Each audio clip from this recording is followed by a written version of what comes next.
Bonjour à tous, deuxième vidéo sur le thème du libre arbitre. Alors c'est très intéressant ce thème, on a eu beaucoup de retours, je vous en remercie, puisque la question qu'on a posée est la suivante, c'est celle de savoir, avons-nous véritablement la Bechira, c'est-à-dire le libre arbitre? Décidons vraiment, est-ce qu'on décide vraiment, de ce que nous allons faire dans l'immédiat? On s'est appuyé sur une Mishnah dans Pirkei Avot qui dit Akol Safouy va Rashut Netuna. Tout est prévu, tout est vu, tout est su par Hachem, mais le libre arbitre est donné. Et c'est là où je vous invite à revoir notre première vidéo pour comprendre les tenants, les aboutissants de cet adage de la Mishnah de l'époque des maximes de nos pères. Là où j'aurais voulu vous emmener aujourd'hui, c'est d'essayer de comprendre que il y a les grandes décisions, il y a les grands passages dans la vie, se marier, avoir des enfants, divorcer, des problèmes d'argent, on a véritablement le libre arbitre. Mais les maîtres d'Israël insistent sur le fait que à chaque instant, l'homme est en mesure de décider, de prendre sa vie en main et surtout de s'exposer à ses responsabilités. Il faut que l'homme comprenne, à travers cette dimension-là du libre arbitre, qu'il a la possibilité de choisir, de changer et de ne pas tomber dans la fatalité. Alors, je voudrais m'arrêter un instant sur cette idée, puisque d'une manière très concrète et très pragmatique, ça me semble être très intéressant. Parce que parfois, il y a des situations dans la vie, on a l'impression qu'on subit la situation. Alors, c'est vrai que c'est là où il faut faire une différence. Il y a des choses, comme on l'a rapporté au nom du Ramban, Nachmani, 13e siècle, qui a enseigné qu'il y a des choses, des passages obligatoires. Pirkei Avot enseigne Al-Kochar Atachai ve Al-Kochar Atamet. C'est-à-dire, tu vis malgré toi, on ne t'a pas demandé ton avis pour savoir si tu voulais venir au monde, et tu meurs malgré toi. La vie t'est retirée à un moment donné sans le savoir. Il y a des passages sortis d'Égypte, dit Ramban, le don de la Torah, la venue du Mashiach, la création de l'homme. Tout ceci, ce sont des passages obligatoires. Mais pour autant, à chaque instant, on est en mesure, puisque la question c'est celle de savoir comment va-t-on y arriver. On est venu sur Terre, admettons, pour produire, pour avoir des enfants. On va réaliser cette mission, puisque c'est la mission pour laquelle nous sommes venus. Mais la question est celle de savoir comment va-t-on y arriver. C'est la raison pour laquelle ce thème, à mon sens, s'imbrique dans un autre thème qui s'appelle le thème des épreuves.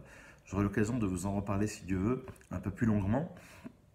Puisque quand Hachem nous envoie une expérience, on va traduire l'épreuve comme étant en termes d'expérience, nous envoie une expérience ou une épreuve ou une difficulté, en vérité c'est une richesse. Le Maharal de Prague enseignait que chaque épreuve est là pour nous faire grandir, est là pour nous montrer la vérité et pour nous montrer surtout ce que nous sommes au fond de nous-mêmes.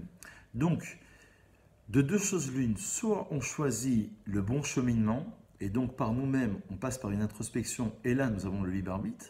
Évidemment, de toute manière on l'a, puisque c'est ce qu'on a essayé de dire la fois dernière.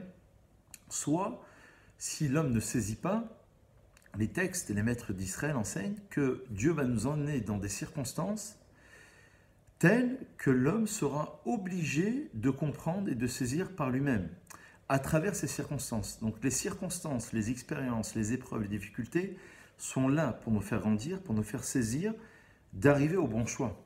Mais la question, évidemment, cruciale de ce cours est celle de savoir, ai-je fait le bon choix? Si on a véritablement le libre arbitre, est-ce que je ne me suis pas trompé? Alors, je pense que c'est relié à l'assurance. Il faut avoir une certaine assurance en soi, une certaine confiance en Dieu.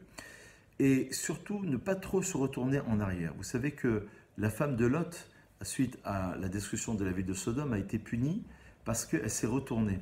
Et un maître d'Israël enseignait que le fait de se retourner, de voir la catastrophe, c'est aussi d'être trop retourné sur son passé.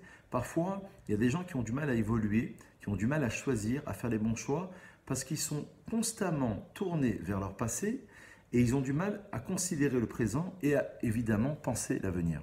C'est la raison pour laquelle le libre arbitre, à mon sens, c'est une grande part de responsabilité. C'est un devoir que nous avons. Le Rav Wolbe enseignait que le Hémet, il est en nous-mêmes. Le Hémet, c'est la vérité. Chacun d'entre nous, avec une certaine sincérité intellectuelle, une certaine honnêteté intellectuelle, est en mesure de découvrir la vérité qu'il porte en lui. Et il a cette vérité. Donc, non seulement on doit avoir une certaine assurance, une certaine confiance en Dieu, que c'est Dieu qui nous a amenés dans cette circonstance pour qu'on puisse s'enrichir, et qu'on, de toute manière, on fera le bon choix, puisque justement, on a cette confiance. Donc, à partir du moment où on admet qu'il y a un libre arbitre, que l'homme est maître de son propre destin, qu'il peut changer les choses, et qu'en même temps, la nuance que j'ai voulu évoquer tout à l'heure est très importante, en même temps, il y a des choses qui sont obligatoires dans ma vie, parce que ça fait partie de mon ADN spirituel. Vous savez qu'il a été démontré dans la science, deux choses. Première chose, c'est que la cellule, au moment de la naissance, la cellule qui va contenir l'embryon, le fœtus et le futur enfant, contient toute sa vie. Donc le potentiel spirituel est donné à la naissance, même d'un point de vue génétique. Deuxième chose qui a été démontrée par des chercheurs américains, c'est que avant de prendre un verre de coca, par exemple, mon cerveau, quelques millièmes de seconde avant, a déjà donné l'ordre à ma main avant que je prenne cette décision. C'est-à-dire qu'il y a une forme de volonté. Donc il y a une forme d'inscription. Mais ça ne nous enlève en rien notre choix au moment où on veut le saisir et au moment où on est en capacité de vouloir bien choisir. Donc, 3 enseignements.